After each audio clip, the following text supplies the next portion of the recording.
Standing Committee on International Trade. Today's meeting is taking place in a hybrid format. Thank you very much. Pursuant to the House Order of June 23, 2022, and therefore members are attending in person, in the room, and remotely using the Zoom application. Everybody seems happy today. That's terrific. It's the weather. It's inspiring us. I'd like to make a few comments for the benefit of witnesses and members. Please wait until I recognize you by name before speaking. When speaking, please speak slowly and clearly. For those participating by video conference, click on the microphone icon to activate your mic, and please mute yourself when you are not speaking. With regard to interpretation, for those on Zoom, you have the choice at the bottom of your screen of either floor, English, or French. For those in the room, you can use the earpiece and select the desired channel. A reminder that all comments should be addressed through the chair. For members in the room, if you wish to speak, please raise your hand. For members on Zoom, please use the raise hand function. The clerk and I will manage the speaking order. Please also note that during the meeting, it is not permitted to take pictures in the room or screenshots on Zoom. And in accordance with the committee's routine motion concerning technical tests for witnesses, I'm informing the committee that all witnesses have completed their required tests. Should any technical challenges arise, please let us know, and we will suspend in order to ensure that all members have full access to translation. Pursuant to Standing Order 1082 and the motion adopted by the committee on Wednesday, February 2022, the committee is resuming its study of environmental and human rights considerations regarding Canadian mining firms abroad. And with us today, as an individual, is André Gauthier, geologist with Evo Minerals. Global Compact Network Canada, Romina Dalab, chair of the board. And from Kairos, the Canadian Economical Justice Initiatives, we have Sylvia Vacque-Alcan, coordinator, Latin America, Gender Justice and Extractivism by video conference. And from the United Steelworkers Union, we have Meg Greenrich, assistant to the national director, also by video conference. So welcome to those who, Ms. Dalla and Mr. Gauthier, that are here in person, and to the remaining panelists who are there by Zoom. Mr. Gauthier, I invite you to make a presentation of up to 5 minutes, please. Thank you. Merci de me donner la parole. Thank you for giving me 5 minutes, which is not much to talk about the international mining industry. But it's enough to at least provide an introduction.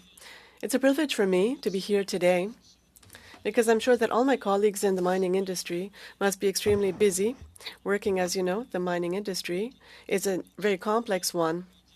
As I was saying, it's a complex industry that includes many activities such as exploration, development, feasibility,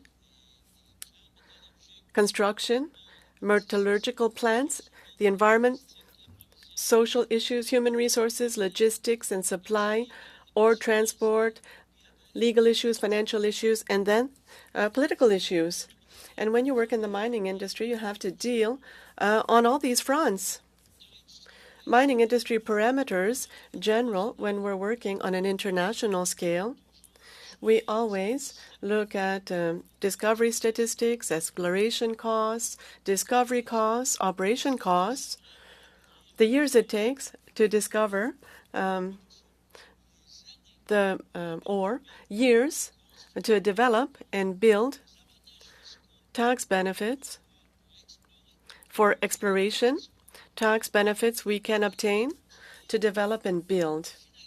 And this is an industry where the risks are huge, whether it be technical.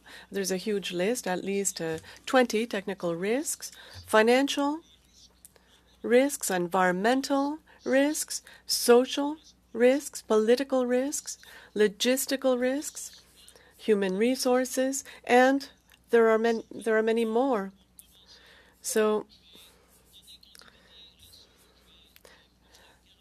I have over 47 years of experience in the mining exploration field, especially in exploration, but also in project development. I worked in over 35 countries, and before working internationally, I had 15 years of experience in Canada.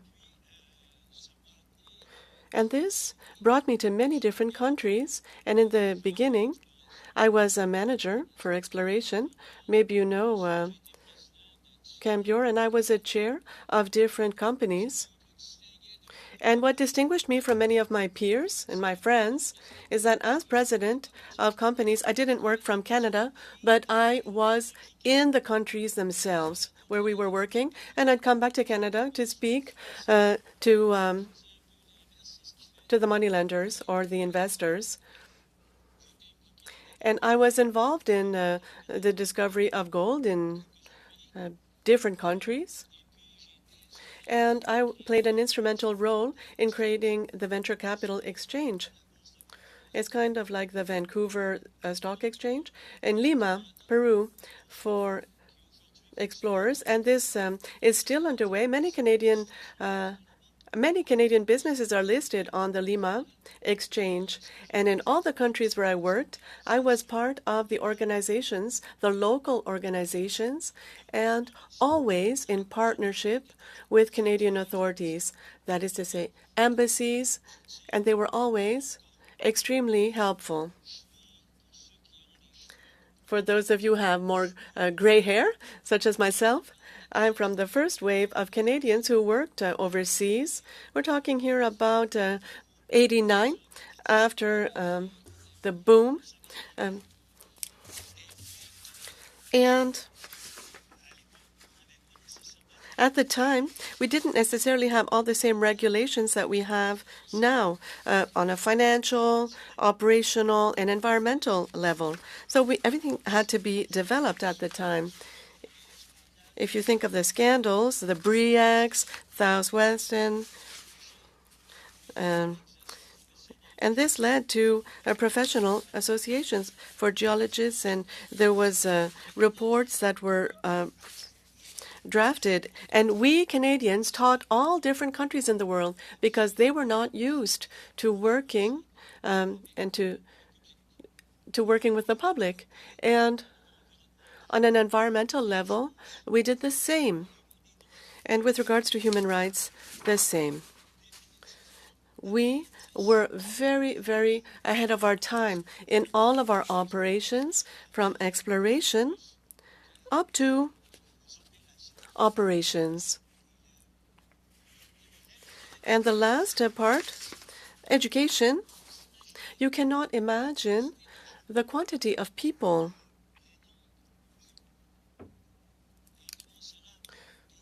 in so many countries who were trained by Canadian businesses, because Canadian businesses, contrary to other companies, American companies, for example, English companies, South African companies, we were generally listed on the stock exchange. And so we had the privilege and also the obligation to work in respecting human rights, but also in training the local population. And all Canadian operations throughout the world do this. And that's why everyone wants to work with Canadian companies when they're there. I would be able to continue, but thank you. For the whole 2 hours with the knowledge that you clearly have. Thank you, Mr. Gauthier. On to Dr. Dalla, please. Good afternoon, and thank you, Madam Chair and members of the Standing Committee, for this opportunity to speak with you. It is without doubt that mining is an important business for Canada. However, some Canadian mining companies doing business abroad have come under global scrutiny for the way they operate outside of Canada.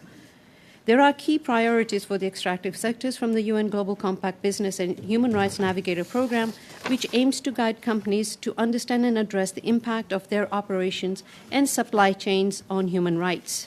I would like to highlight a few of them. One of the critical priorities that needs to be addressed by the mining sector is that as it relates to Indigenous rights violations. The sector has been linked to the use of lethal force or or targeted violence of indigenous, climate, and human rights defenders, the forced displacement of local communities, improper management or disposal of mining waste, including environmental degradation and damage, indiscriminate use of water required for mining operations leading to water shortages, and the use of public or private security leading to increased violence against indigenous communities. Another key priority is gender equity. Mining is a male-dominated industry, and women account for less than 15% of mining leadership positions globally. Recent studies show that in Canada, less than a quarter of board members in mining companies are women. Women that do work in mining are generally lower paid and occupy less valued roles. In some places, there are limited grievance mechanisms in place, or they need to be filed by a male family member. There are also global concerns relating to children in poverty working in dangerous mining operations and issues related to workers' health and safety. All these have reputational and other tangible risks for companies, industry, and for Canada. The growing competition and identified challenges present an opportunity to focus on how Canadian mining companies can respond to these challenges and move forward to succeed in this turbulent and hyper-competitive global environment. It is no longer enough to be reactive and enter the crisis and damage control mode. Businesses can no longer expect sustained competitive advantage by focusing on financial performance only. Canadian mining companies must be proactive in ensuring their ESG strategy is integrated in all their operations across the world. This must be authentic. Anything less will likely signal greenwashing. Mining companies are no longer able to claim ignorance or say they're not responsible for the actions of contractors or their supply chains. Parent companies are increasingly being held accountable. Canadian mining companies abroad must pay attention to their global supply chain and conduct due diligence on who they do business with. There have been reports of underreporting and an absence of investigations on human rights violations. Disclosure and transparency will increase trust and confidence. Canadian mining companies should be required to report not just on financial and environmental dimensions, but also on human rights and social issues. Canadian mining industry must operate abroad in the same way and under the same regulatory scrutiny and laws as it does in Canada. Competition in the global extractive industry has become ferocious. Simultaneously, the scrutiny for human rights violations, action on climate crisis, the rights of Indigenous people, diversity, transparency, and reporting have become a priority for many investors. There are tangible consequences for Canadian mining companies abroad who are not able to form strong relationships and collaborations with local communities. There's a growing trend in mining-rich jurisdictions where Canadian mining companies have interests for increases in royalties, taxes, and larger ownership stakes in the mines. Global lawsuits for human rights violations are seeking large companies who have been perceived to have got away with bad behavior and make them exemplars. ESG investing is on the rise, and investors will not ignore any unethical and irresponsible behavior of mining companies. It is no longer enough to operate with judicial and administrative permits.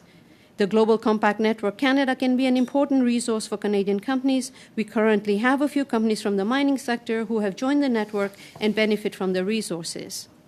Lawsuits for human rights violations, accusations of slavery, malicious treatment of protesters put the global spotlight on Canada and have negative implications for the Canadian mining sector. Failure to respond effectively can give advantage to Canada's competitors. While Canada continues to occupy a strong place in the sector, investment can be mobile. Investments now come with a strong desire for business sustainability considerations. The question to ask is, how do we benefit from this new environment, and how do we gain sustained competitive advantage? Thank you for the opportunity to speak with you. Thank you very much, Dr. Dalla. On to Dr. Vasquez-Olien for 5 minutes, please.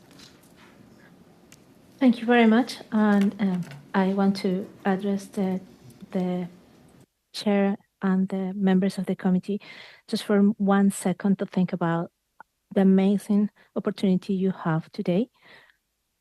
Let's think about that we are learning and we're receiving a lot of information, and let's keep our mind open and our hearts open to receive it. Since the creation of Kairos more than 3 decades ago, and even before that, global partners church members and various Canadian NGOs networks have been calling on Canada to address allegations of human rights abuses and environmental harm linked to Canadian business operating abroad. How? To stronger corporate accountability measures. Corporate accountability in the Canadian extractive sector is a gender issue. Kairos is not anti-miner or anti-business. Kairos advocates for the right of Indigenous peoples to be upheld and for the inclusion of women in decision-making spaces, including the right of free, prior, and informed consent. It must be noted that some companies have the reputation of mistaking consultation for consent when it happens. Partners organizations around the world have consistently sounded the alarm on the concerning activities and consequences of Canadian extractive companies mining oil, fracking, gas, operating in their territories. Mining activities have consequences more evidently local, but undeniably national and regional. Regarding women, mining impacts their territories of their bodies, their lands, and their organizations, and has deepened the structural violence exerted against them. Furthermore, mining activities become a fundamental nexus within enclaves of masculine-focused economy. Let's see this. Mining is developed mainly by men in the field, which leads to a reconfiguration and a reprioritization of local social activities that didn't exist before the arrival of the companies. The introduction of an utilitarian and monetary model of engaging with nature leads to the commodification of important natural elements and later on, environmental destruction. Examples for that I can bring. The productive processes increase the numbers of and intensity of daily violent encounters within the communities, and particularly violence against women and girls. And nothing can show more painfully than the Salvadorian case of Las Cañas. In the last decade alone, extractive mining has increased in Meso and South America, leading to more than 200 conflicts around mining activities just in 4 countries, Ecuador, Colombia, Peru, Chile, increasing the violation of human rights and the criminalization of environmental land and water defenders. Women and indigenous communities are vital stewards of land and water. Fresh water is vital. Women and girls are vital too. Are vital for their communities and their livelihood. Water is needed for everyday life tasks that usually fall upon women to perform, such cooking, cleaning, child rearing, cultivating. These jobs are socially conveniently invisible and underestimated. Women protect the social and cognitive structure of preserving knowledge and transmit it. At the cost of their well-being, safety, and sometimes their lives, they stand in long-standing fight against corporations extracting resources from their lands. And for their efforts, they're stigmatized, ostracized, and in many cases criminalized, threatened, attacked, and even killed. Local women at the center of building just, equitable, lasting peace in the regions and large-scale resource extraction projects undermine their efforts. How can we do this better? Well, I think that the task starts at home through strong accountability and responsible legislation. We have to move on. Bill C-262 and C-263. They are at the core of solving this problem, and the pun is intended. Because of all of this, I'm here and now in front of all of you to remind you that the life of women and girls around the world are under threat more than ever, and the time to act is now. At Kairos, we believe that women are leaders in community resistance to extractivism, and because of that, we advocate for including women and water land defenders in decision-making process and to protect them. Because activists are always under threat. Because extractivist activities cause severe environmental and social impacts, which often are invisible because they happen in the bodies and the life of women and girls. Kairos advocates for gendered impact of resource extraction to be considered as a key aspect of business development. And finally, because environmental racism and colonialism and many other reasons makes that the most of the extractive mining operations are found on or near indigenous territories in the Global South, Kairos advocates to protect the rights of indigenous and local communities of the Global South to be fully informed and consulted before operations are even started at their territories. and recognizing the possibilities of rejection. Dear members of the committee, one life lost, 1 inch of land destroyed is one too many, and you have the unbelievable power to stop it. Thank you. Thank you very much. Ms. Gingrich, please, for up to 5 minutes. Thank you, Chair. And through you, I would also like to thank the clerk and all members of the committee for the opportunity to join you here today. My name is Meg Gingrich, and I'm here with the United Steelworkers. The United Steelworkers Union is the largest private sector union in North America, including 225,000 members in nearly every economic sector right across Canada, about 15,000 of whom work in the mining industry. As a labor union, our core mission is to improve the lives of our members. And that work necessarily extends to fighting for better conditions for all workers everywhere. Our members understand to serve Canadian workers, we have to fight the race to the bottom of salaries and of working conditions and flip that old paradigm on its head. That starts by holding Canadian companies accountable for their global operations. By raising the basic standards everywhere and closing the delta between fair pay and the need to respect human rights in Canada and in other countries, we can decrease the incentive to cut Canadian jobs and compensation in favor of operations elsewhere. And we can secure a new foundation on which we can build stronger workers' rights here. Put simply, doing the right thing for workers around the world is good for working people in Canada. At the USW, we do this work directly through our Steelworkers Humanity Fund and in collaboration with civil society organizations and a variety of coalitions, some of whom you've heard from here. And that includes the Canadian Network on Corporate Accountability.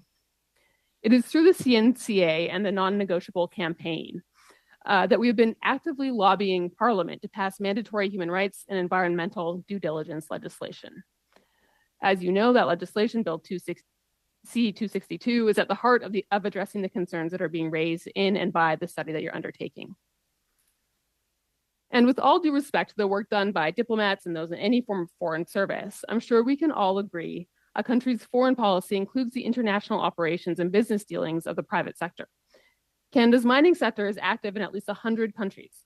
Without oversight of the private sector, the Canadian government risks harming some of its bilateral relationships and foreign policy goals in aid, trade, diplomacy, and defense. The impacts on the Canadian economy as a whole, as well as communities and individual workers and their families, is significant. Governments in other countries are understanding these facts and are taking action. Recent G7 discussions saw reinforced collective support for working together towards trade that lifts up workers, businesses, and peoples. But frankly, here at home, we're discouraged to see the Canadian government pushing legislation, we're talking about S-211 now, that does not actually create a legal obligation to stop the practice or provide a path to remedy for anyone affected by a violation. This will not stop the abuses. As this committee has already heard, to be robust and effective, legislation on this must legally oblige Canadian companies operating or sourcing abroad to identify, prevent, and mitigate violations, provide remedy to those affected and damage caused by their operations, and must apply to all human rights violations and environmental damage. Some might suggest to not let perfect be the enemy of the good. But as you may be aware, the experience of a similar law in the UK and other jurisdictions shows that modern slavery acts and their reporting only requirements have not brought the change they promised. Worse, when compared to the effective changes proposed in legislation before the House, for example, the Corporate Responsibility to Respect Human Rights Act, passing S-211 could actually hurt the movement towards increased corporate accountability by being pitched as enough and used as an excuse to stop further work on this file. Another more effective course of action would be to finally give the Canadian Ombudsperson for Responsible Enterprise investigative and enforcement powers she needs to effectively do the job she's been tasked with doing. Again, another bill before the House, C-263, would be a step in the right direction in that goal. And in advance of any questions, I would like to close on this point. We all understand that jobs and increased compensation rely on corporate success and profitability. And it's not about deciding between doing the right thing or making a profit. Because as we watch global awareness and a focus on corporate accountability rise, These goals are increasingly connected. Thank you.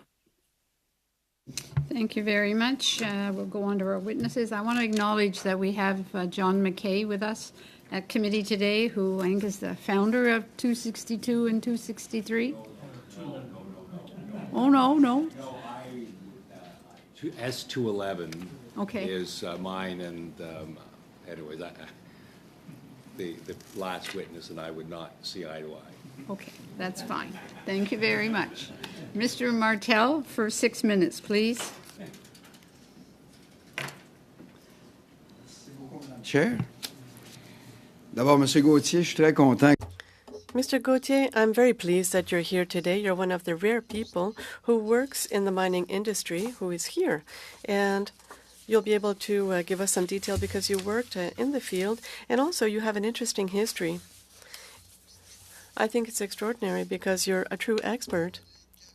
You have 47 years of experience in the industry, and you've worked in 35 countries. To begin, I'd like to know, what is the reputation of Canadian mining companies overseas? As of today, I can tell you that the Canadian mining industry in the world is surely has surely among the highest standards, and we are the most appreciated in the countries where we work.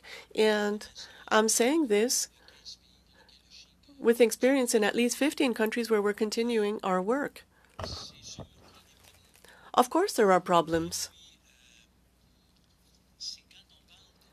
So we have to distinguish between the operational side and the exploration side.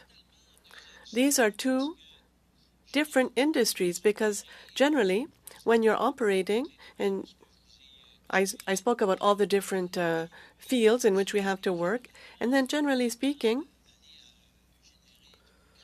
you're trying to generate a cash flow. However, if you look at the Canadian mining industry, there's over 1,500 junior companies working throughout the world. Junior companies are companies that are not producing, so they're doing exploration work. When you're a junior company, for sure you're trying to work correctly overseas and in foreign countries, but what happens when the funding dries up? What happens when, if you're in a period when everyone is able to obtain funding quite easily?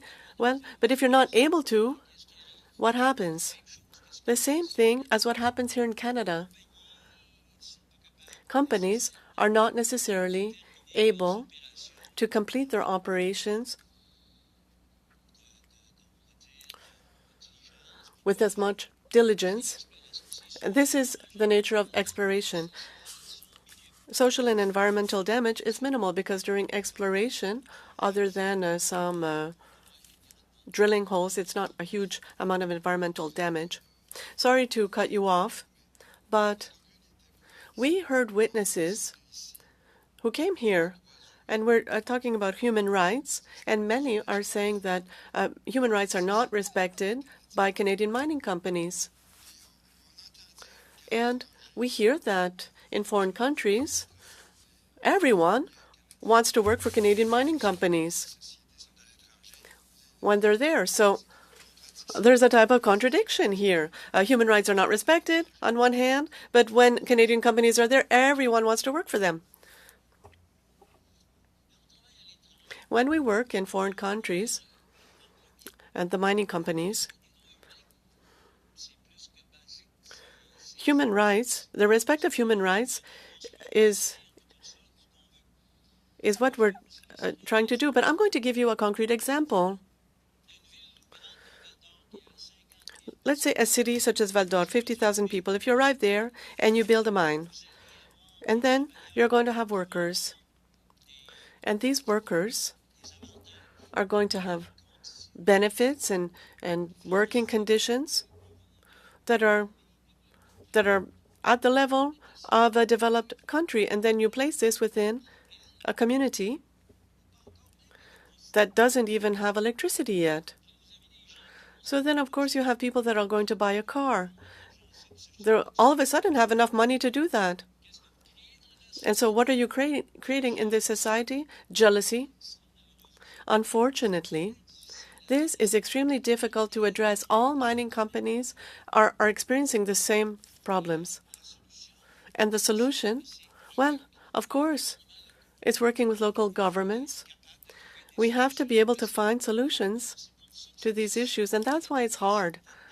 It's hard to establish some standards in countries where the standards are not at all the norm. So we have to strike a balance somehow. Some people are saying that it's hard to have a relationship with Indigenous communities. So you've worked out in the field. I don't know what you could add or say on this. It's extremely difficult in every country, no exceptions. And in all countries, it's extremely rare, if not impossible, to find a solution alone. And also with local authorities.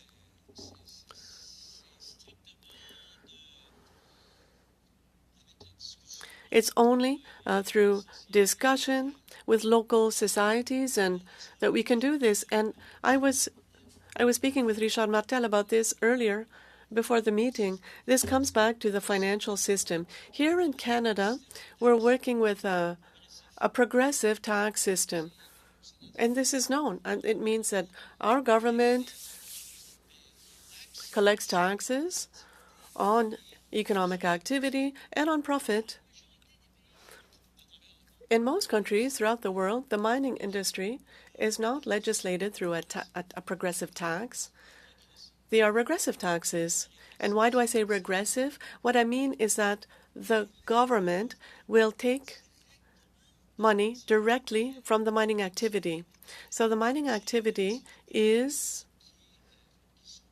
an activity that is not reproduced. So if you mine some ore, it's not there anymore. So some governments don't want to allow the mining companies operate if it won't create enough funding for the government activities. I don't mean to cut you off, but there's a limit on everybody's time. Thank you. Mr. Varani, please. Thank you very much, Madam Chair. I want to thank all of the witnesses for your testimony and for helping us with this study. I'm going to come to you in entire good faith and with some open questions because I've been working on this in my role as Parliamentary Secretary with the Minister, and we're keenly aware about the fact that improvements need to be made, but also the economic contributions that the mining sector makes. And I'll say to you, and I'm going to turn to Ms. Dalla first because you used one word, which was competitiveness. And I'll say to you that when we relaunched the Responsible Business Conduct Strategy and revised it in what we felt was an improvement, when we attached an attestation where thou must agree to this responsible business conduct in order to avail yourself of Trade Commissioner services, when we created a core, we're the only country in the world that has an ombudsperson. I appreciate people have concerns. They've been expressed today that that ombudsperson needs greater powers, but we have an ombudsperson. That's a good start. But I'll say to you, in all candor, when I've been at places like South Africa for Indaba, and I've talked about these great things and how I think it makes Canadian mining entities more attractive for those investors that you said want legitimate, good actions on the part of corporate actors, I've received pushback, to be blunt. And I'm wondering how you could help me and our government deal with some of that pushback, because for as many people that say to me these are steps in the right direction, there are still those that say to me that when we're dealing with entities like China in the race for critical minerals on a continent like Africa, a lot of gloves are off. And I would like to hold ourselves to a better standard than that, but I want your best pitch as to how we should be making that pitch to Canadian companies. I think the ESG numbers in the trillions, right? Investors who are investing, institutional investors all the way down to individual investors want to invest in ESG. So we're talking about trillions, and it continues to grow. One of the challenges with having these programs that you speak about is that they are aspirational. There's not a lot of sanctions. If I don't do this, or I don't produce a report, or I don't meet these metrics, there's no sanctions really, right? So that's the one way to look at it. The other thing is we have to decide, are we going to operate differently? So, I mean, not being as bad as the bad guy doesn't really make anyone the good guy, if you know what I mean. So basically what we have to do is say, this is how Canada operates. Like we have a stellar reputation, right? Canada has a great reputation for being all kinds of wonderful things. Do we want to protect that? And how? Do we want to have, the EU has, somebody mentioned critical metals and minerals. Do we want to have a legislation? Why don't we have that? Do we want to have that? I think it's important for us to look ahead. I mean, a lot of industries are being affected by this. They are producing integrated report. There's going to be a requirement to report on all three dimensions, right? The environmental, social, and financial. That we are seeing in the global financial markets. So we can either get ahead of the curve and say, this is how we do business. And we stick to it and find a way to be competitive within those new parameters. Or we say, we're just going to continue on as long as we can and just milk, right? Include some of the other witnesses in some of the conversation, but if I could turn to the representative from Kairos, thank you very much for the work that Kairos does, but also for your input today. I just wanted to raise something that I raised with the witnesses last week, which is just that you talked a lot about impact on Indigenous communities and about consent, and you tracked some of the language that is found in the UN Declaration on the Rights of Indigenous Persons, UNDRIP. You know that we are signatory to UNDRIP. We've passed legislation that relates to UNDRIP in the House of Commons. How do we connect that legislative initiative domestically with the work that Canadian companies are doing abroad to give meaning and operationalizing what you are seeking, which is greater Indigenous say into the actions of Canadian mining companies when they're operating abroad? So do you see a way of actually connecting the two directly? Well, sadly, we are working here on a responsive way. If we were really aware and acting according with the legislation, we have to accept free, prior, and informed consent. We have to invite everyone to the table and listen to them. And if the answer is no, the answer is no, not in my land. Because I'm going to bring you the example. Do you want mining activities in your backyard without consent? And knowing that it's going to happen, having the right to say no, you would like to be respected. I would say it's the same happening at home, happening abroad. As the madam said before me, we have to be consistent. If we have this idea, not in my backyard, but in anybody else's backyard is okay, we are wrong. Let's not react. Let's work with a legislation that works according to the signatures that we gave. If we agree and we compromise and we are in favor of respecting Indigenous opinions and their livelihoods, we have to accept that maybe they are going to reject the project. Maybe they're thinking on development in a different way. Maybe they don't want pollution and violence. Maybe they want something different. Maybe they want a car, but in a different way. Okay, that's my invitation. That's my message here. To be coherent in the way we work at home, and work better at home, by the way, and then work accordingly abroad, respecting the possibilities of a no, of a rejection. And let's not react later, like, oops, there was something wrong. Let's see what we do. Let's avoid that. That's the idea. Thank you very much. On to Mr. Savard Tremblay for 6 minutes, please. Merci, Madame la Présidente. Merci à l'ensemble. Thank you, Madam Chair, and thank you to all the witnesses. Mr. Gauthier, earlier you were answering the question of my colleague on the good reputation that Canadian mining companies have in foreign countries. So, among who? What clientele? What clientele? It's hard to say anything more than to say whether it be different governments, the local mining industry, local workers, or regional governments with whom we collaborate and work. Generally speaking, they find Canadian companies to be easy to work with. They find Canadian companies to be open and that they have high standards. And there's problems linked to jealousy. I don't really like the term, but this is actually a reality. I've experienced this personally in some countries. When you're talking about local workers, do you have any figures on the ratio of local workers versus those that the company will bring? I can speak about my personal experience at Cambior for the years that I was there, about 18 years. Generally speaking, with the mining industry, we were collaborating quite a lot. In the beginning, to be honest, when we arrive in a country and we don't speak the language, obviously, oftentimes we fall back on the people that we trust. So we would bring some people with us. So this usually lasts the first 2 or 3 years. And afterwards, we try to have not more than 5% of Canadian workers. For 90 to 95% local workers. And I'm saying this also for service companies. For example, if we look at geophysics companies or drilling companies or labs,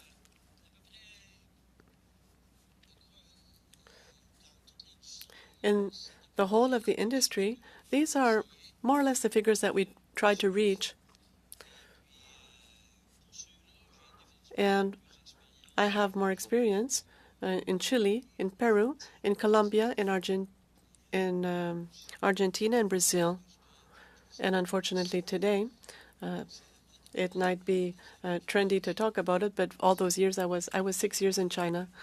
So we had the same ratio at the time, even though speaking Chinese is a lot more complicated than speaking Spanish. Yes, I saw a former Canadian mine, and we saw that they were bringing prisoners to work in the mine. And so I know that you're talking about your personal experience, and you did specify that through the business that you work for. Yes, we worked with the embassies, and I was part of local committees in the countries where I was working. Colombia was never a stellar example. Can you tell me of one? I don't think there's any example of a mine in Colombia with up to Canadian standards. I don't think you'll find any. Not in Colombia. I'll find the name of the mine I visited, and that it was handed over to Chinese hands.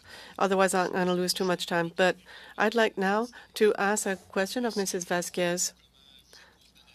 You're coordinator in Latin America. Could we hear you speak on this? On the relationship that mining companies have with local governments and populations. This is being presented to us as being a harmonious and a good relationship. What's your opinion? I can speak from my opinion, or can I share you fact? We have more than 500 different conflicts going on in all the entire continent, the south of the continent, Meso South America.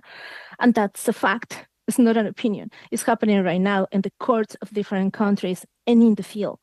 And sometimes it could be harmonious from the exterior because our countries are looking for income. Our country and finding some ways to get some income. And part of that is monetizing nature. But the consequences of that are experienced by the communities, and the communities are going out to the streets, to the mining sites, to the exploration sites saying no, or showing the results of this. One of our partners published last year a report on 11 cases of mining activities in different countries from El Salvador to Argentina. And they are inspiring and terrible. And you can see persecution and pollution, contamination, health risks, and evident harm in their bodies because of the pollution. And it's like, how can I tell you? My opinion is terrible. I think it's not as good at these shows. But the fact is that many hundreds and thousands of communities are out there fighting against mining. But we cannot hide that under the rug, it's happening now. Just look at it. And we can do better. And that's the thing, we can do much better if that's the interest. Thank Thank you very much. On to Mr. Cannings for 6 minutes. Well, thank you. Thank you all for being here today. I'm just going to continue with Ms. Vasquez-Holguin. You mentioned these hundreds of conflicts in South America, or perhaps in Mesoamerica as well. Ecuador, Colombia, Peru, Chile. What's the proportion of those conflicts, would you say, involve Canadian companies? I cannot give you an exact number right now, but I don't think that there is any, pride on saying very few. One is one too many. And I'm not recommended to mention numbers from my own management, and I will respect the authority of my bosses saying, okay, let's not name names, but only one is one too many. And we can talk about Hachal in San Juan, Argentina. That's a Canadian company. We can talk about Catamarca in Argentina. That's another Canadian company. We can talk about Rio Blanco. We can talk about El Salvador, a pregnant woman killed, being a water defendant, a pregnant woman with an unborn child. Come on. What is going on? One is one too many. If I say, only two, it's too many.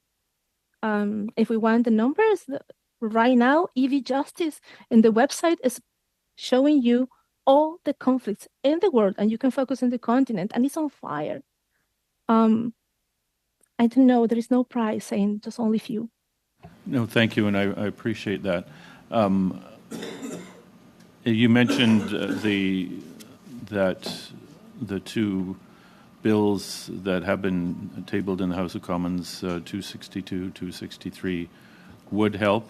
Can you perhaps expand on that, on what each might do, or to help this situation?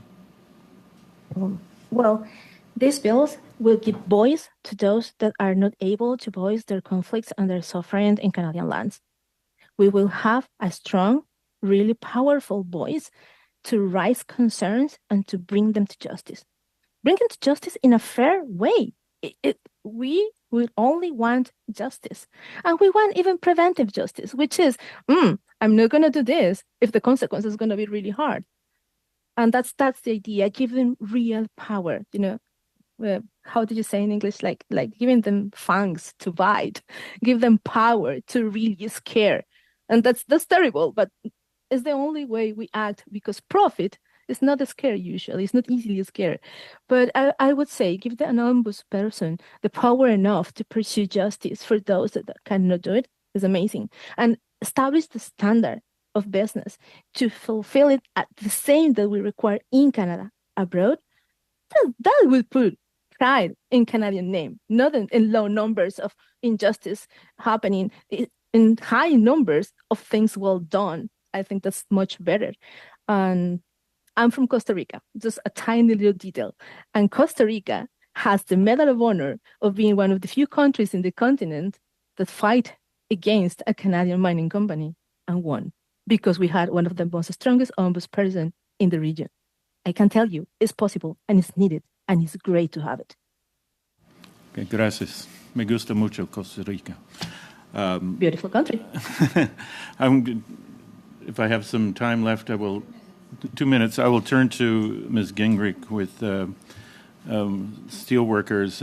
Thank you to the steelworkers for all you do. It's a very important voice in my riding in the mining industry with the Teck Smelter and Trail. So I appreciate their work a lot. I'm just wondering if you could expand again on what I've been asking of Ms. Vasquez-Holguin, in terms of what we need to do, the bills that are before us, why they're important. One of the other witnesses, Ms. Dalla, said that Canadian companies need to do abroad what they do here, held to the same standards.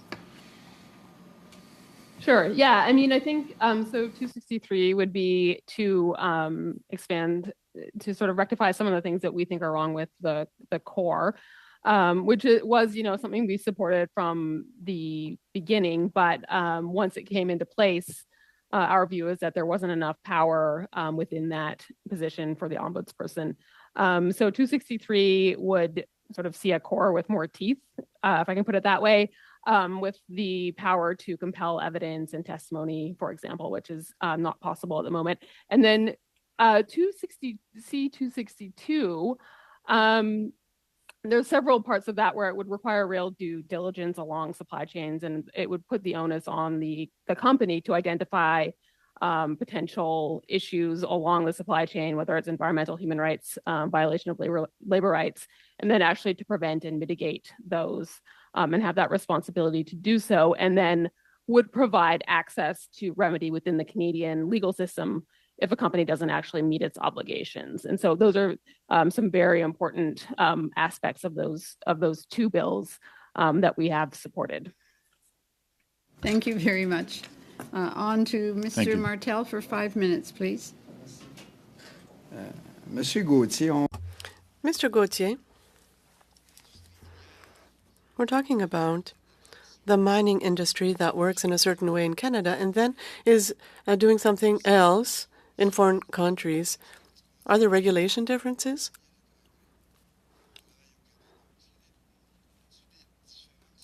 Are there huge differences, or is there regulations elsewhere that is totally different than Canadian regulations? First of all Canadian companies and all Canadian companies that have any respect for themselves work according to Canadian standards.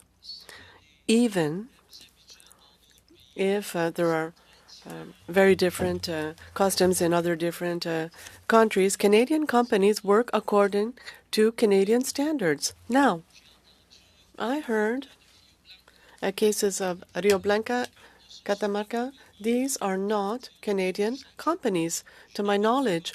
So I'm going to repeat for Colombia.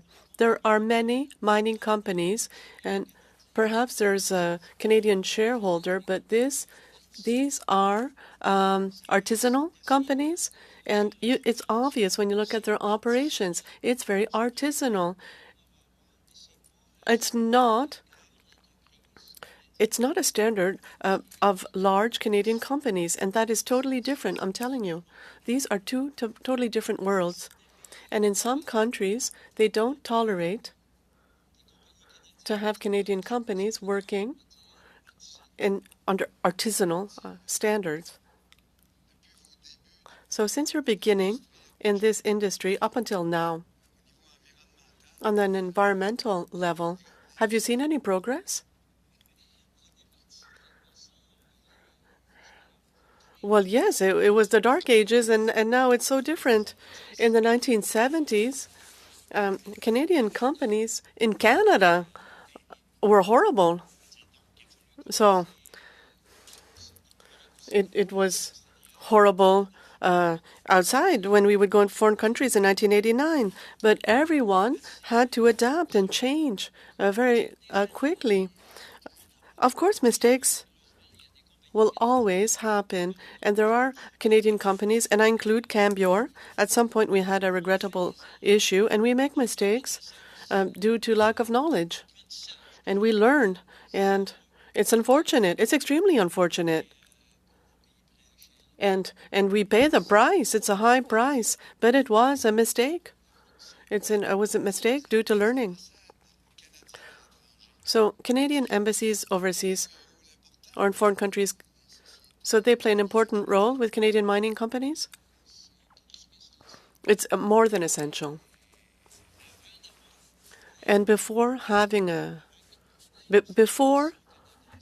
the problem arrives here in Canada, if you have an embassy that is very proactive and the embassy is there to help, to surveil Canadian companies in some cases and to make sure that they're respecting all the principles. And I've experienced this with many embassies. And most of the embassies make efforts. And most Canadians that I've worked with over the years always went to register at the embassy to inform them of what we were doing on the field, even before having a press release published here. And the relationship with local communities, the ambassador would always make sure that there was a relationship. And that is why, personally, we've always had very good relationships with the embassies, despite that it was very difficult many times. So in the end, the huge challenges for Canadian mining companies when they are in foreign countries, what are the major challenges that have to be managed when you operate on foreign soil? Well, there are many. There's not just respecting the standards. Respecting the standards is easy. That's written. But the local culture, it's difficult to read, to integrate. And unfortunately, you can't put this in a textbook. You can't, I mean, you can, but it doesn't mean that it's going to solve the issue. It's only by talking to people that this can be resolved, and to take one's time. But the cultural issue in every country, according to what I've seen, was always a hurdle, even worse than the language. Mr. Martel, your time is up. Mr. Sheehan for 5 minutes, please. Thank you, Madam Chair. And I just wanted to say thank you to all the participants for their testimony today. And you know, when you take a look at what we're doing, is we're studying Canadian mining companies abroad, and what they're doing as it relates to environmental, labor, a number of practices, and we've heard testimony already that there's some pretty bad things happening out there. So what came to mind, and to me, I'm from Sault Ste. Marie in Northern Ontario, is we have a thing called the Ring of Fire. A Ring of Fire in Northern Ontario that everyone, I think, in Canada knows about. It's like an unlimited potential with critical minerals, and there have been a number of companies that have been interested in this and went through some processes. So the most recent was Noront, and Noront has just been purchased by Wallou out of Australia. So they're going through the processes, and rightfully so. They have to do federal, provincial, environmental assessments. They have to engage with the Indigenous communities around the Ring of Fire, and a lot of the communities that would feed into it too as well, including Sault Ste. Marie, have been engaged. So there are a number of stringent things that a Canadian mine has to and ought to do to begin operations, and including, you know, labor practices and such. When they deal with the Indigenous communities, they start talking about community benefits, and you know how those Indigenous communities can, you know, get work and you know, have some other opportunities to build their skills through skill development and whatnot. So then you take a look, and what, we have about 50% of all mining companies headquartered here in Canada. But then we take a look at what Canadian companies are doing abroad, and they're guided by the Mining Association of Canada's Towards Sustainable Mining. It's a program that is for the companies that belong to it here in Canada is mandatory, but it is voluntary when they have to go, when they go abroad. So, Madam Chair, through you to our presenters, you know, could you please comment on, you know, that particular program that the Trade Commission services here and abroad try and promote with these mining companies? And, you know, what are the advantages and disadvantages of requiring all Canadian mining company firms operating abroad to meet these standards? And I'll start with the United Steelworkers, and then we can go around the horn. So if you can keep your comments sort of brief, so everyone can get a chance as much as you can. So I'll start with Mag first. Thank you.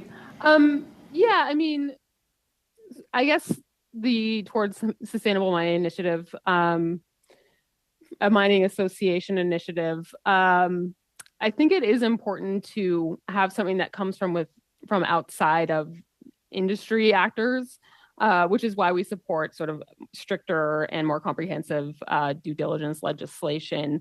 I think voluntary standards can be useful.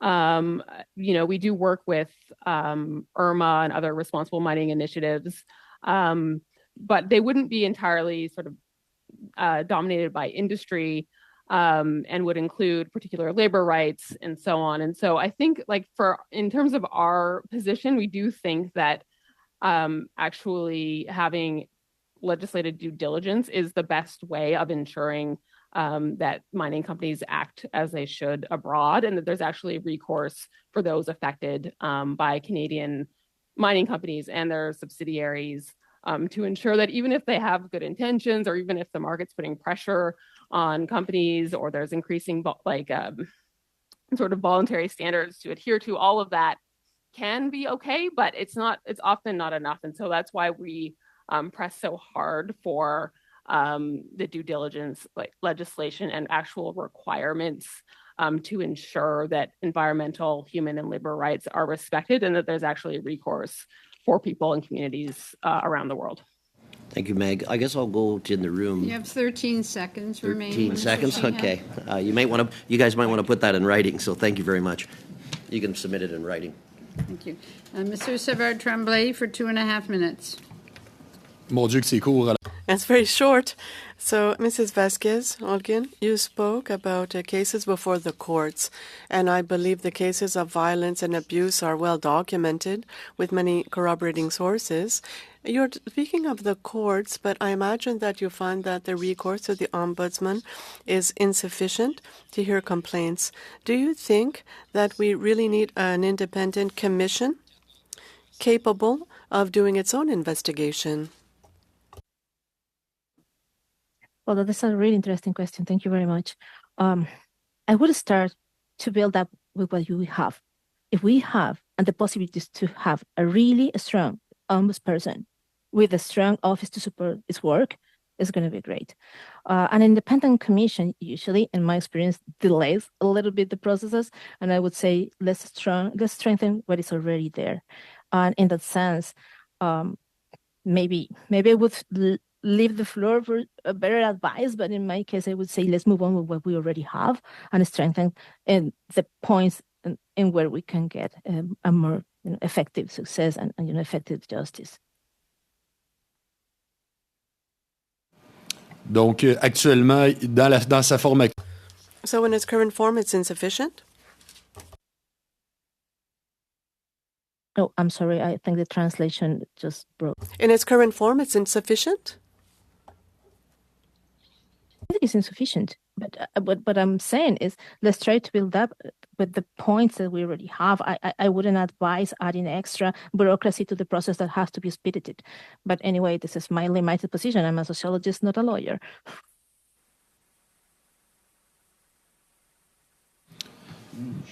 Bien sûr, Yes, of course. I would like to ask the same question to Mrs. Gingrich, but with this add-on, which is that many Canadian companies are only Canadian on paper. That means it's easy to register. So Canada is essentially a false flag. So are Canadian laws too permissive in this regard?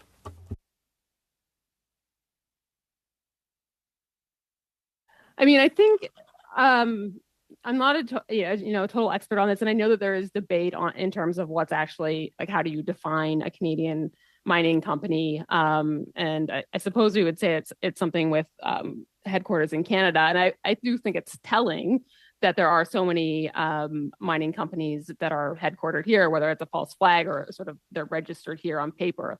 Why is that the case? And perhaps it is related to the ability to act differently abroad than they would have to in Canada. And so, I mean, that's why we're arguing for this to be so much, these rules to be so much stricter, in terms of what they're required to do. If they are to be headquartered in Canada or they're Canadian in paper in some way, then they do have a responsibility to act in a certain way along their supply chains. Thank you very much. On to Mr. Cannings for 2.5 minutes, please. Well, thank you, and I think I'll turn to Ms. Dalla to get. Just want to get some clarity. I was trying to write down things you were saying, and you made some comments about how Canadian mining companies must be required to report, and they should. I think you said something, but they should operate internationally the same as they do in Canada. And just if you could expand on that to make sure I got the sense right. Thank you for that question. Yes, I think one of the challenges is the understanding that we act a certain way here in Canada, where there's a regulatory framework, there's legal recourse, and yet when we go away, we're so far away that perhaps we may act differently. So, and then we call it, well, we're just doing what the competition is doing, or we're doing what the local require us to do.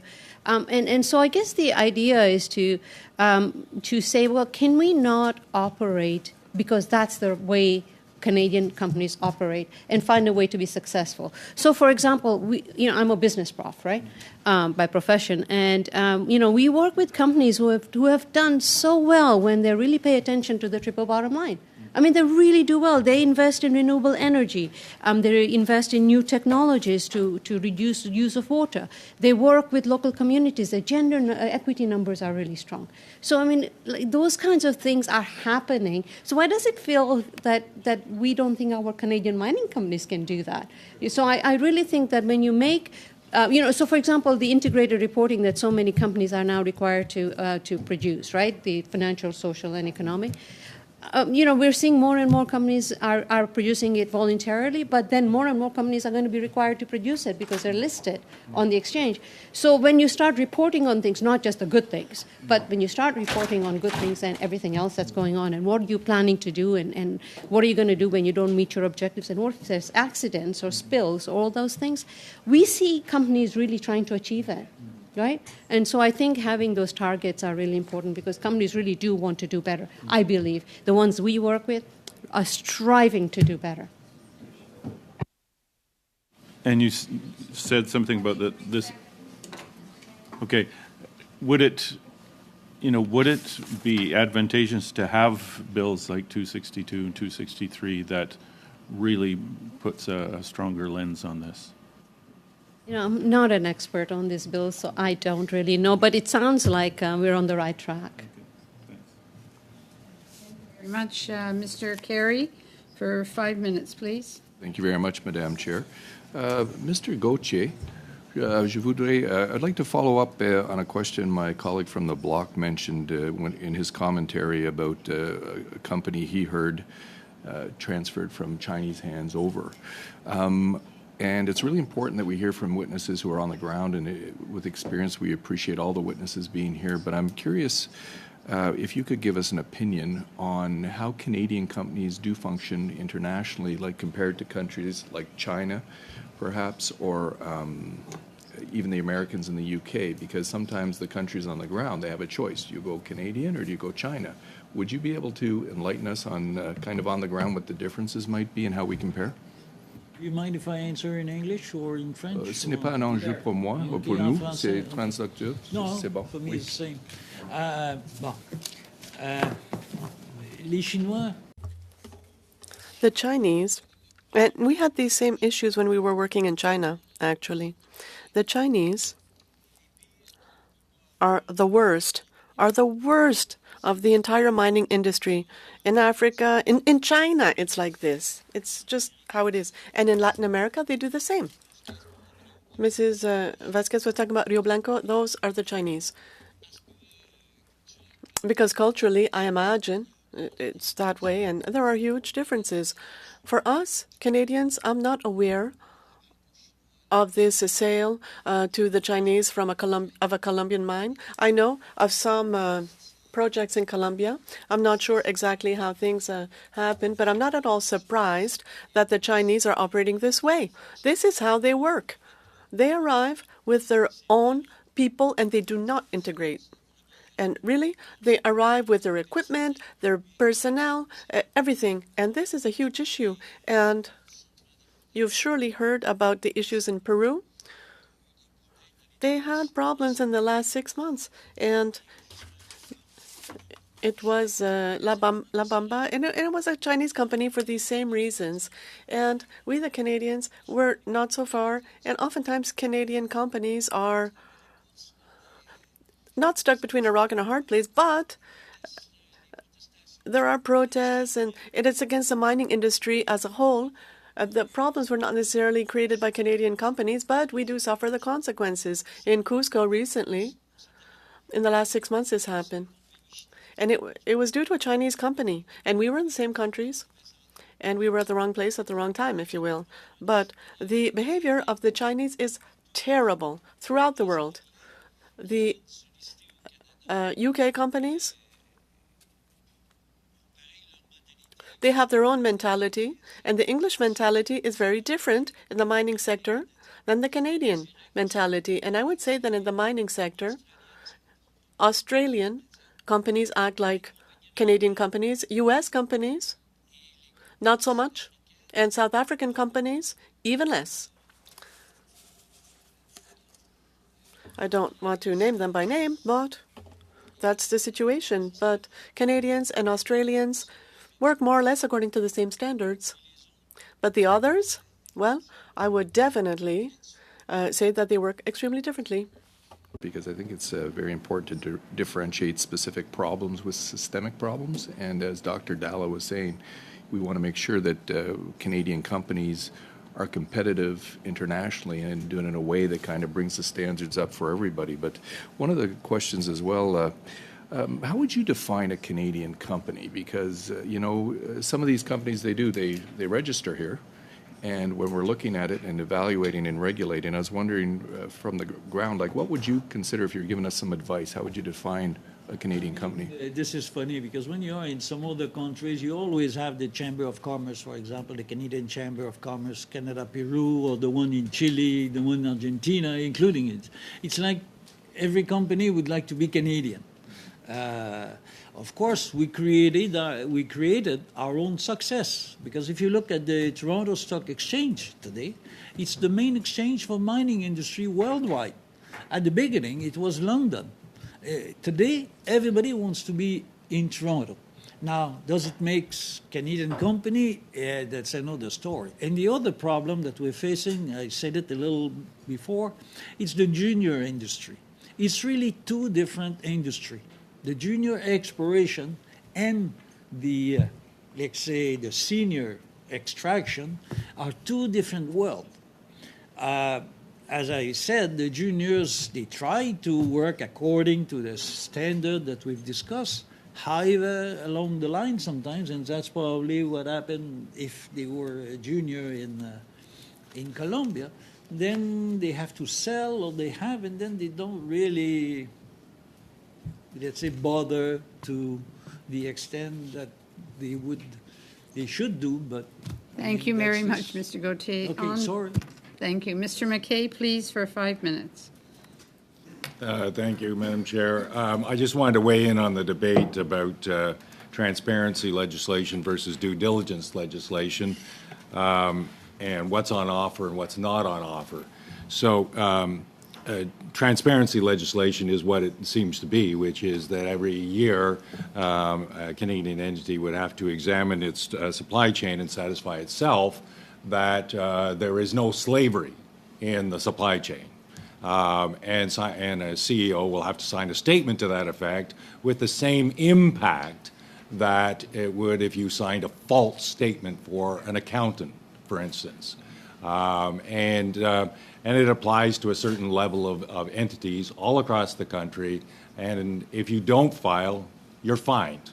And you also expose yourself to various investigations by the Minister of Public Safety. So that's what S211 is, and that's on offer, and it's the third reading debate coming up on March the 6th. Now, what's being talked about is 262, which is due diligence legislation, which, as the witnesses have acknowledged, is a very significant obligation on companies.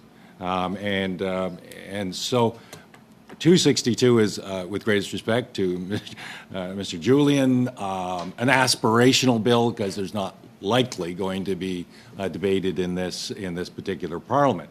So if this House is to do anything, the only thing really on offer is S211. Having said that, there are two countries that have due diligence legislation, Germany and France. Germany's threshold is 3,000 employees. So any company below 3,000 doesn't have to comply with their legislation. France's legislation is 5,000 employees or 10,000 worldwide. So those are the companies. So the transparency legislation catches a lot more companies, and you generate information, and maybe in the fullness of time, you'll be able to move to due diligence legislation, where due diligence legislation cuts off the vast majority of Canadian companies, because who's got 3,000 or 5,000 or 10,000 employees, plus multiple billions of euros in revenues. So that's the essence of the debate. It's not as if I don't think that due diligence wouldn't be a useful bill for companies, but we're not there yet. So what's on offer is that we go from, frankly, Canadian laggards to world leaders, because there's only a couple of other companies that have transparency legislation written, which has rewritten theirs to make theirs stronger, still weaker than ours, and Australia, which just has implemented theirs, and we jump Australia as well because, again, our legislation is stronger. So what the debate is here is that, particularly the witness from steelworkers and some of her colleagues believe that good is actually the enemy of perfection. I do not take that view, and colleagues, I don't think you should take that view. Who knows what the length or the life of this Parliament is going to be, but I'd really like it if post March 6th debate it comes to a final vote and that we actually have something on the books. May I say that Canadians talk a good talk? Walking the talk is sometimes a little bit more difficult. This will enable us to actually walk the talk and put us forward. And I have to say that this legislation has been broadly supported. It's not limited to the mining industry, although it will certainly affect the mining industry. And maybe I shouldn't say it, but the Mining Association of Canada and PDAC, the prospectors and developers, welcome the legislation because it distinguishes them from some of their somewhat unscrupulous competitors. So it's got considerable support. So on the 22 seconds that I've got left? 31 seconds. I was going to ask the witness whether she thinks that good should be the enemy of the perfect, or does she support the idea? By the way, before you answer that question, 263, I would support 263, but again, it's an aspirational bill. But I do think that the core ombudsperson should have the powers that are in 263. So thus endeth the homily. I thank you very much. Thank you very much. On to Mr. Seaback for 5 minutes, please. So when I look at the mining industry, and we have some information, so 68% of Canadian companies' mining assets are located abroad, 68.9%. Mr. Varani talked about the race for critical minerals. Mr. Sheehan talked about the Ring of Fire. We've been talking about the Ring of Fire for 20 years in this country, and to the best of my knowledge, there isn't a single shovel in the ground as we speak. When we talk about trying, well, in Canada, Canadian mining companies have to subscribe to the most rigorous environmental standards, human rights standards, Indigenous consultation. So part of this, should it not be that we find a way to make Canadian mining companies actually mine here in Canada, to bring the jobs, to bring the contribution to GDP, to make it more faster to be able to develop and produce here in this country? Wouldn't that be a great first step to helping not only Canada, but helping the world abroad? Mr. Gauthier, I wonder what your comments are, and then anyone else. You touch a point, because I'm a proud Canadian, okay? And when I started, that was the boom in the mining industry in the 74. But there are things we cannot change. It's nature. Nature blessed us with a lot of deposits in Canada. But just take an example of how nature worked for us. The big project Nemaska, where the Quebec governments and the mining industry spent $1.1 billion, and they had to sell it. They have to sell it for $1. Why? Because it didn't make the cut. It's just it was not. Take the Renard project. Then just the Eleanor project, which is the proudest discovery that we did in the last 20 years. And if you look at the owner of Eleanor mine, took the write-off from the mine, so they kind of acknowledged to the industry they would never make money out of that mine. Now, is it because the mining executives were stupid or were paying too much? This, I'm not there to discuss it. But that's a reality of life. I mean, so that's why mining companies go elsewhere sometimes to go and find deposits that are high quality. It's nothing to do with the local population or, no, taking into account everything. And even here, we have plenty of help from the government. We have the flow-through share, which is working a lot. That's what keeps our exploration industry. But that doesn't mean it does go to development and to construction, because that's where it counts. Now, it's just difficult. It's just nature, okay? I mean, and very often, mining companies abroad are making the profit. That's allowed them to be able to mine here in Canada.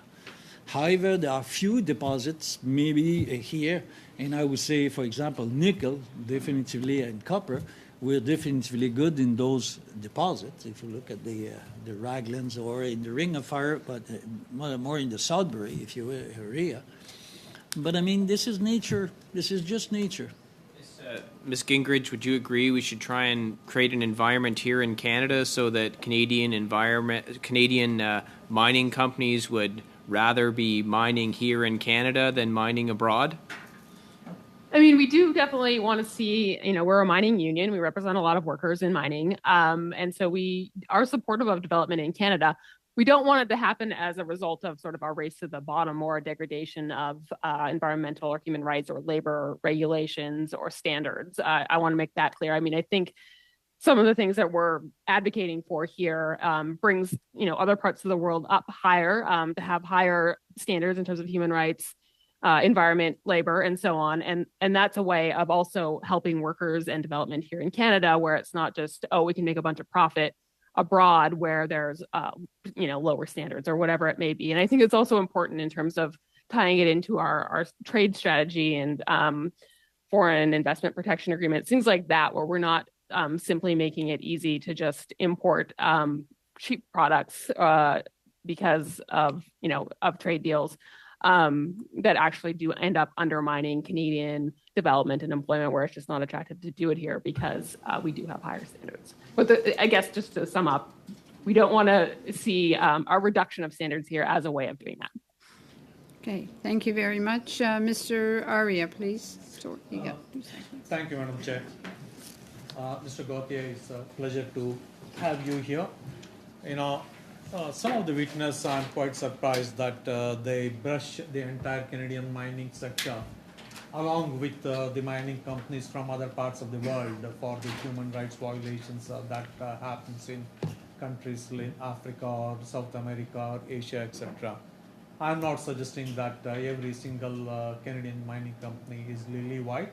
We do have some black sheep, but the kind of things that you mentioned, the risk the Canadian mining companies takes, the capital risk, the logistical risk, the political risk, the physical, environmental risk, that many of us sitting in the cities comfortably in our homes, we may not appreciate. And you did mention how some of the mining companies contribute to education. And I was born in a relatively poor country, which is a developing country, and I know how projects like this, if it comes to poor countries, can make a tremendous change in the local economy. You know, they not only provide jobs, put food on the table, provide for education, provide for the overall economic development and the health development. With your experience, having worked in several countries, in general, when I'm talking of the slightly bigger companies, not the junior ones, so when they go in, will they go in with certain social responsibility too? Have you seen evidence of that? Definitively that the mining companies are going with, and I respect what you said about the reporting now, but the companies are going with very, very important role in social acceptabilities and responsibility. But the problem that the industry is facing is with the local authorities. We're not government, and we cannot act as a government. So we need to work according with their governments. But very often the government is not so cooperative. I mean, in the sense we cannot change that. I mean, that's their decision. We are there, we are trying, we offer, we do. But I mean, on the other hand, that's part of the discussion we have when we are developing a project. I mean, along with the community and the government, and to find the balance. But sometimes that's just impossible. There was an example, for example, of Rio Blanco mentioned today, and you're right, that's a problem. But it's a project, it's been sitting there, and it's an economic, if you look at just the number, it's been sitting there now for, 20 years. And it's just because of social responsibility and acceptability that the company made a mistake from the start, and it's still there today. And the problem is not resolved. So this is, unfortunately, the fact of that. Mr. Seebach said it will be ideal we need more mining in Canada, especially with the critical minerals, etc. At the federal government, recently we have formed the Ontario table, for example, where you have signed agreement with the province so that we can align the timelines, the resources, to shorten the regulatory process that takes today, I think, from discovery to actual production, it may take 10 to 15 years. If you can tell us, if there are one or two key things that the federal government or the provincial government should do to reduce the timeline from 10 to 15 years to reasonable? Now I'll tell then you take off those comments out because I'm a bit embarrassed. No, as a joke. I mean, when we do our feasibility studies, one of the most important value, the price of metals obviously is, the price of construction infrastructure is, but the biggest influence is the value of the Canadian dollar. If you look at the gold mines today or the nickel mines or the copper, that's the biggest factor in a feasibility study. And we are blessed that the Canadian dollar is what it is today. Imagine if the Canadian dollar would be 10 cents more or 15 cents more, then you would see a lot of mining companies struggling, even today. So that would be almost impossible to develop that. So I know Canadian mining companies, we have got a lot of operations abroad. I think more than 700 Canadian mining companies have been operating. Obviously, out of that huge number, there are few that who are violating the human rights and going for the things that we as Canadians don't like. But vast majority of Canadian mining companies are doing good, and I think it is wrong to brush the entire mining sector with the same thing. Time is up. On to Mr. Savard Tremblay for 2.5 minutes, please. Oui, Monsieur Gauthier, tout à l'heure sur... Mr. Gauthier, you were making a distinction between artisan companies, between mining companies who comply with Canadian standards and others that have artisanal practices. And so if we look at the study made by the Prospectors and Developers Association, it says that 34% of mines in the world, mining operations are Canadian companies. Are these artisanal mostly? No. But the PDAC assesses companies, exploration companies, a lot more than operations. Do you remember in the past we were talking about flow-through mines? People would do exploration, but at the same time, they were funding their exploration by producing. Well, this is artisanal. They're producing, but they're not really producing. They're paying for their exploration by producing a little bit. There are some Canadian companies that do that, and when there's a lot of ore, they allow that. But they probably don't respect the standards as we know them. So it's Continental Gold in Colombia that was sold for $1.4 billion to a Chinese company. How about Continental Gold or Barrick Gold that was accused of murder in Tanzania? Are these artisanal companies? Well, hang on. Unfortunately, I can't comment. I'm not trying to defend Barrick here. But I visited many Barrick operations throughout the world, including the one in Tanzania. I can't say, unfortunately, if some people conducted themselves illegally or committed murders, or I don't know. But I don't think it's the mining operation itself that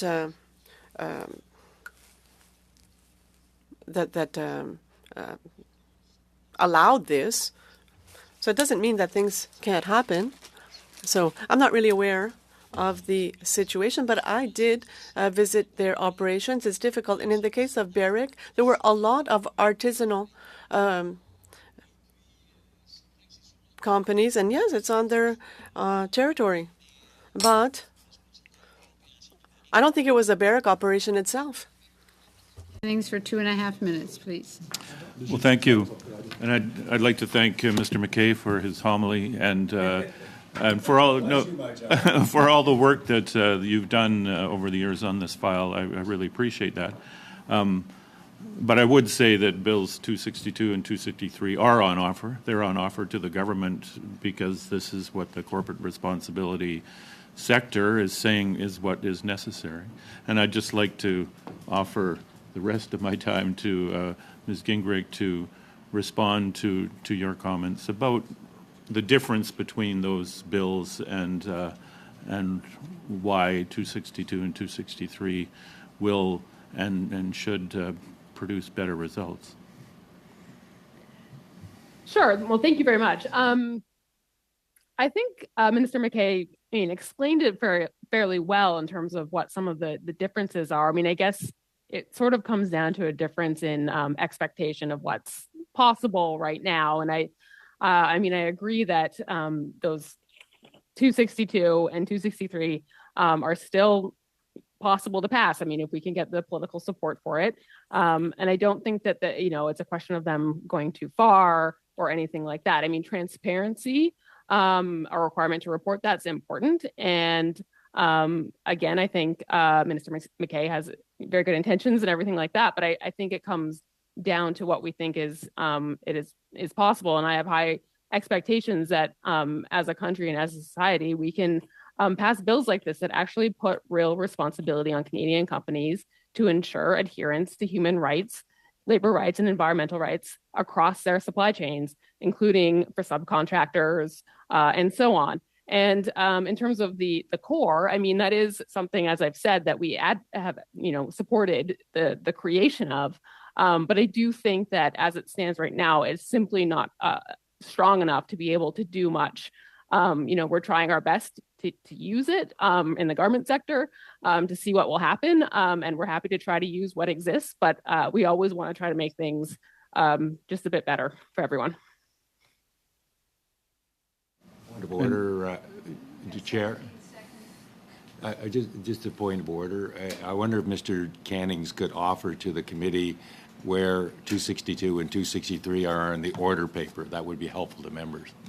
I was just about to jump in and say that I don't know where 262 is. 263, I know Heather's way out there. It's 170 or something. I think Mr. Julian is also way out there. Yeah, so I'm just saying, and in those situations, these are on offer to the government, because of the lottery system. Private members' bills are put out there to say, these are good ideas. Thank you, take Madam them Chair. up. Yes. Very much. We've got to pretty much the end. Is there any questions on this side that for Mr. Seaback? You folks are okay? We're okay. No clarifications needed. All right, I'm going to thank the witnesses, and then we need to do a few minutes of business in preparation for upcoming meetings, but I suggest we don't need to go in camera, if that's okay with everybody. It'll be a short, brief meeting. So I'm going to suspend for a second while the witnesses leave, though. Oh, we don't need to do that. We don't need to do that. No, but I mean, it's going to very much to all the witnesses. Very valuable information today.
Okay.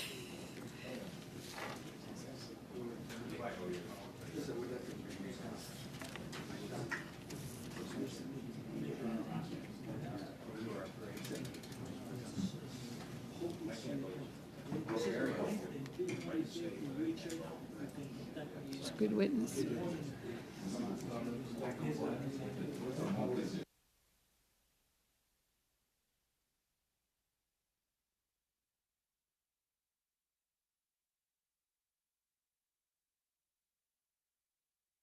The business that we have before us.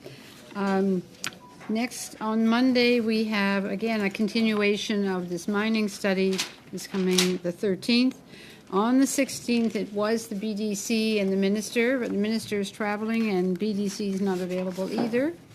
So I'm suggesting in discussions with the official opposition and that the PMB that was referred to us yesterday, that we start that on the 16th. I understand it's of real interest to a lot of people, and trying to be efficient with our time, that we'll start on the 16th with 282. Yeah. I would just suggest that we have a minimum of 3 meetings. We might need more, but I think 3 might do it. I would think Thursday we can have the sponsor of the bill and perhaps government officials, and then go to bring witnesses after the break, like stakeholder witnesses after the break. Madam Chair, should we set a timeline for when we should be submitting the witnesses? Donchella's nodding her head. Nodding. Yeah, clerk's nodding. As per what Mr. Seaback just suggested, if the members are looking to resume the meetings on C-228 around the 6th of March or the 8th of March, then it would be best, if possible, to submit lists by the 24th, by February 24th. What's next at the end of the Family Day week? Right? Correct. Correct. Is more notice better? I mean, Yes, shouldn't if we? you could do it earlier, why, that'd be better. Can't we? Can't we do it by next Friday, the 17th? Gives us 8 days. Better. Available. No, but we can give the list. Let's say we get the list by the 17th. Madame la Présidente, ça va très rapidement. Plus. This is going very fast with the interpretation. Yes, because there are different people speaking. It's hard to interpret because people's mics are closed. Could we find out? And I don't want to miss the valuable words that you're sharing, but I'm not understanding. Testing 1, 2, 3? No? We thought that we could begin the study next Thursday to have the officials from the department and the sponsors of the bill, and then to have other witnesses when we come back in March. But we were thinking of the dates, what would be the deadline to present suggestions for witnesses. I suggested the 24th. Mr. Seaback suggested the 17th. Okay, so we're talking about supply management here? Yes. All right, so is everybody okay with, I mean, we could do it in the middle and do the 21st, but, okay? Wow. We'll all Excellent. witnesses in by the 21st. Witness will be in by the 21st. Anything else? Just for March 6th, we do have that draft.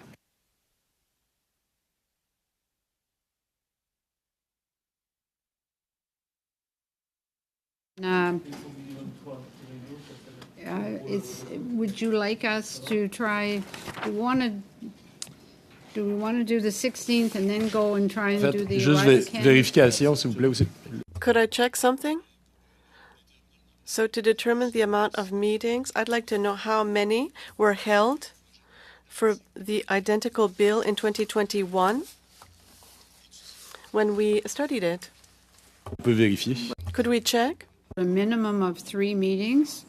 The clerk will have to look that up and report back on that issue on Monday, if possible. It was 3 meetings then as well. All right? On peut y aller. Madam Yeah. Chair, I would suggest this. Next Thursday, when we have the sponsor and government officials coming, that's not a lot of people for a full 2 hours. Why don't we give them an hour and 45 minutes and then take 15 minutes to finish the ArriveCAN app? Because we're like, aren't we this close? I think so. I'm good. Just want to sign off on it? And 6. Oh, okay. Oh, okay. All right? So, Insert the words Niagara Falls as many times as possible. So it was so just. right now we were scheduled to do it on the 6th and to finalize any more finalization on the 9th. Maybe we could do, could we not split up the meeting of the 6th and do 1 hour on ArriveCAN and hopefully finish it? Because there isn't much left that we have to do, as I recall, and do the other hour on this private members bill?